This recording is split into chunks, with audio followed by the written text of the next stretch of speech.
அனைவருக்கும் இனிய வணக்கம். அன்பின் ஆன்மீகம் யூடியூப் சேனலுக்கு உங்களை அன்புடன் வரவேற்கிறோம். நம்ம சேனலை முதல் முறையாக பார்க்குறவங்க ஞாபகமாக சப்ஸ்கிரைப் பண்ணிக்கலாம்.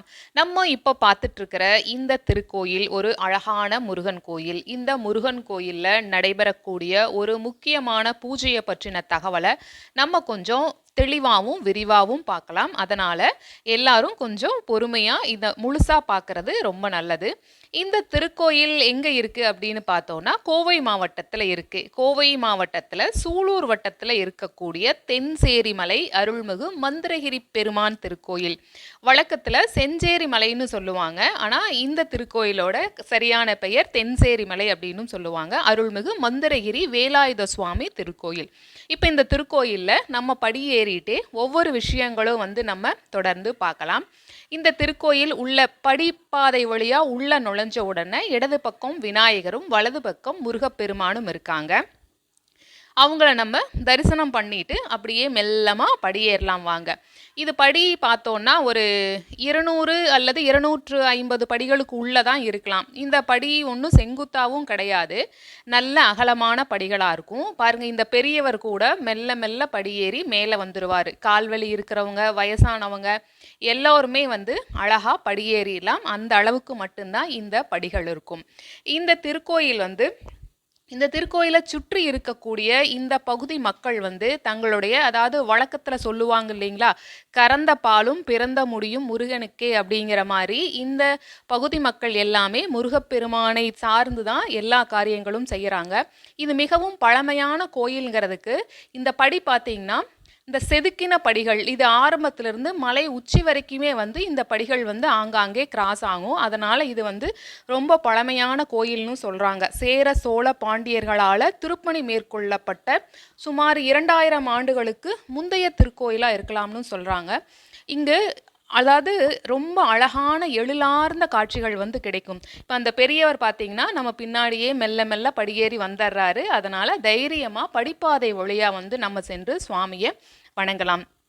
இப்போ இந்த கோயிலுக்கு எப்படி போகலாம் அப்படின்னா, கோவை மாவட்டம்ங்கிறதுனால பல்லடத்துலேருந்தும் வரலாம். கிணத்துக்கடவு, உடுமலை, பொள்ளாச்சி வழியாகவும் இந்த திருக்கோயிலுக்கு நம்ம வரலாம். அந்த செதுக்கின படிகள் பார்த்திங்கன்னா ஒவ்வொரு இடத்துலையும் கிராஸ் ஆகிட்டே இருக்கும். சரி, இதில் இருக்கக்கூடிய முக்கியமான விஷயங்கள் என்ன அப்படின்னு நம்ம பார்க்கலாம். இந்த திருக்கோயிலில் நடைபெறக்கூடிய ஒரு முக்கியமான பூஜை அப்படின்னு பார்த்தோன்னா சத்ரு சம்ஹார பூஜைன்னு சொல்லுவாங்க. ஒவ்வொரு மாதமுமே வாரம் செவ்வாய்க்கிழமை அன்னைக்கு இந்த பூஜை தொடர்ந்து நடைபெற்ற வண்ணமே இருக்குது. தொடர்ந்து அந்த பூஜையை பற்றி நம்ம பார்க்கலாம். இந்த படிகள் இப்போ பார்த்தீங்கன்னா நல்லா வர்ணம் பூசப்பட்டு அழகாக இருக்கும்.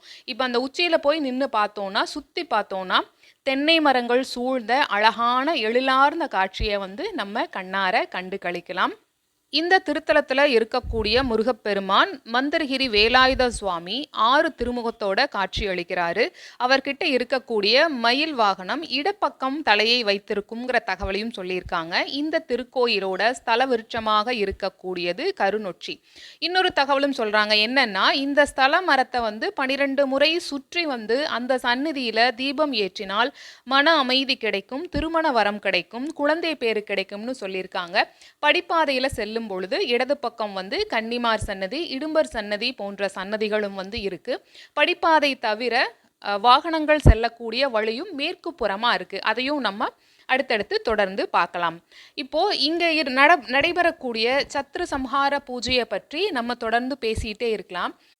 ஒவ்வொரு செவ்வாய்க்கிழமை தோறும் இங்கு நடைபெறுகிறது சத்ரு சம்ஹார பூஜை. இந்த பூஜை திருமண தடை நீங்க, புத்திர பாக்கியம் கிடைப்பதற்கும், தொழில் சம்பந்தமான தொழிலில் இருக்கக்கூடிய பிரச்சனைகள் தீரவும், தொழிலில் நல்ல முன்னேற்றம் கிடைக்கவும், தொழிலில் நல்ல லாபம் பெறுவதற்காகவும் இந்த பூஜையில் நம்ம கலந்துக்கலாம்.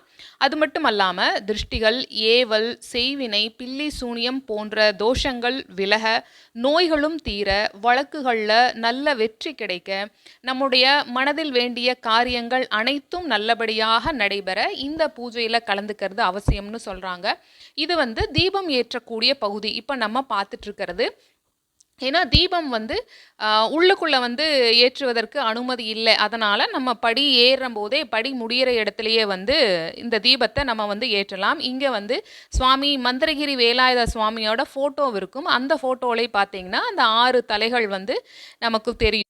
இந்த சத்ரு சம்ஹார பூஜை யார் யாருக்கெல்லாம் தேவைப்படும்னு நம்ம பார்த்தோம் இல்லைங்களா? அந்த பூஜைக்கு வந்து வர்றவங்க தங்களுடைய ஜாதகங்களை மந்திரகிரி பெருமான் திருவடிகளோட பூஜையில வைத்து தீராத கஷ்டம் தீர இந்த சத்ரு சம்ஹார பூஜையில கலந்துக்கலாம் அப்படிங்கிற தகவலையும் வந்து நமக்கு சொல்லியிருக்காங்க. இந்த சத்ரு சம்ஹார பூஜை எப்பொழுது நடைபெறுது? எந்த நேரத்தில நடைபெறுதுன்னு நம்ம தொடர்ந்து பார்த்துக்கலாம். இந்த சத்ரு சம்ஹார பூஜையோட நேரம் பார்த்தோம்னா, இது ஒவ்வொரு வாரமும் செவ்வாய்க்கிழமையன்று நடைபெறுது. செவ்வாய்க்கிழமை அன்னைக்கு காலையில 9:30 மணி முதல் 9:45 மணிக்குள்ளாக மகா அபிஷேகமும், அதனைத் தொடர்ந்து அலங்காரமும் நடைபெறுது. அடுத்ததா அதனைத் தொடர்ந்து காலை 10:30 மணிக்கு பார்த்தோம்னா, சத்ரு சம்ஹார திரிசரி அர்ச்சனை ஆரம்பமாகுது. மதியம் 12:15 மணிக்கு மகா தீபாராதனையோட பிரசாதம் வழங்கக்கூடிய நிகழ்வும் வந்து நடைபெறுது. இதுக்கு இந்த சத்ரு சம்ஹார பூஜைக்கு என்னென்ன பொருட்கள் கொண்டு வரணும் அப்படிங்கிற ஒரு லிஸ்ட்டும் வந்து குடுத்துருக்காங்க. வாரந்தோறும் செவ்வாய்க்கிழமையன்று நடைபெறக்கூடிய சத்ரு சம்ஹார பூஜைக்கு வரக்கூடியவங்க செவ்வரளி மாலை கொண்டு வரலாம்.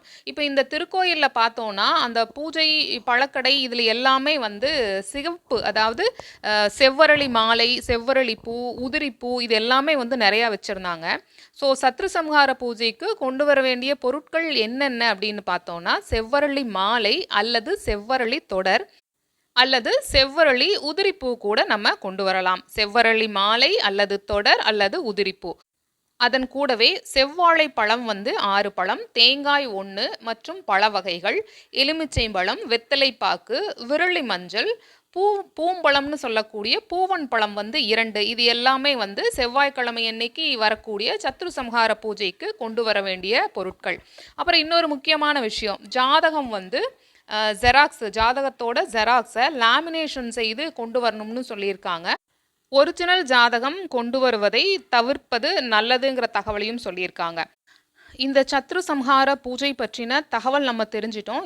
எதற்காக இந்த பூஜை, பூஜைக்கு என்னென்ன வேணும், எத்தனை மணிக்கு இந்த பூஜை செவ்வாய்க்கிழமை தோறும் நடக்குதுன்னு தெரிஞ்சிட்டோம். அடுத்ததாக பார்த்தோன்னா, இதற்காக 2 குருக்களோட பெயர்களும் ஃபோன் நம்பரும் கொடுத்துருக்காங்க. அதில் முதலாவதாக வந்து மா முத்துக்குமார் குருக்கள் அவர்கள். இவர் வந்து தமிழ் மாதத்தில் தமிழ் தேதி 1 முதல் 15 முடிய இந்த பூஜையை செய்யக்கூடியவர். அடுத்ததா சுந்தரமூர்த்தி குருக்கள் அவர்கள். இவர் வந்து தமிழ் தேதி 16 முதல் 30 முடிய இந்த பூஜையை செய்யக்கூடியவர். முத்துக்குமார் குருக்களோட ஃபோன் நம்பர் ஞாபகமாக நோட் பண்ணிக்கோங்க. 9888731723. அடுத்ததா சுந்தரமூர்த்தி குருக்கள் சுவாமிகளோட ஃபோன் நம்பர் 8839242004. இந்த 2 நம்பரையுமே வந்து நம்ம டிஸ்கிரிப்ஷன் பாக்ஸில் கொடுக்குறோம், நீங்கள் நோட் பண்ணிக்கலாம்.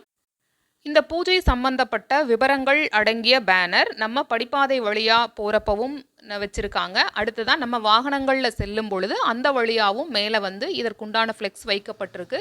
அதை பார்த்தும் நீங்கள் மற்ற தகவல்களை தெரிஞ்சுக்கலாம். இந்த வீடியோ பதிவில் அந்த ஃப்ளெக்ஸு வீடியோவும் வந்து பதிவு செய்திருக்கோம்.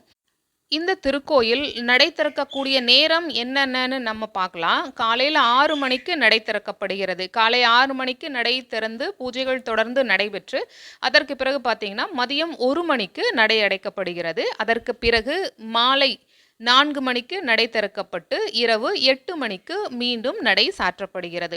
திருவிழா காலகட்டங்களில் இந்த நடை திறப்பு நேரம் மாறுதலுக்கு உட்பட்டது. தமிழ் வருடப்பிறப்பு, வைகாசி விசாகம், கிருத்திகை, தை மாதம், இந்த மாதங்கள் எல்லாமே நிறைய விசேஷங்கள் நடந்த வண்ணம் இருக்கும். தை மாதத்தில் தேரோட்டமும் நடைபெறுது. இந்த திருக்கோயிலில் இருக்கக்கூடிய தீர்த்தம், இந்த பகுதி மக்கள் வந்து இந்த தீர்த்தத்தை எடுத்து போய் மற்ற தெய்வங்களுக்கு அபிஷேகம் பண்ணுற அனுமதியும் இங்கு கொடுக்கப்பட்டிருக்கு. அதையும் நீங்கள் இந்த வீடியோவில் வந்து தொடர்ந்து பார்க்கலாம். இந்த சத்ரு சம்ஹார பூஜையில் கலந்து கொண்ட பக்தர்கள் யாராவது இந்த வீடியோவை பார்த்துட்டு இருந்தால் உங்களுடைய அனுபவங்களையும் இங்கே பகிரலாம். ஏன்னா உங்களுடைய ஒவ்வொரு அனுபவங்களும் இதை பார்ப்பவர்களுக்கு ஒரு பயனுள்ள வகையில் இருக்கும். வெளியூரில் இருக்கக்கூடிய அன்பர்கள் கோவை மாவட்டத்திற்கு ஏதாவது பயணம் மேற்கொண்டால் இந்த தென்சேரிமலை அருள்மிகு மந்திரகிரி பெருமானை வந்து தரிசனம் பண்ணிட்டு போகிறது மிகவும் சிறப்பான விஷயங்களில் ஒன்று. செஞ்சேரிமலை அருள்மிகு மந்திரகிரி வேலாயுத சுவாமி திருக்கோயிலை பற்றின பதிவை இதுவரைக்கும் முழுமையாக பொறுமையாக கேட்ட உங்கள் அனைவருக்கும் நன்றி. இந்த பதிவு உங்களுக்கு பயனுள்ளதா இருந்திருக்கும். ஞாபகமா சப்ஸ்கிரைப் பண்ணி லைக் பண்ணுங்க. உங்களுக்கு தெரிஞ்சவங்களுக்கும் இந்த வீடியோவை ஷேர் பண்ணுங்க. நன்றி, வணக்கம்.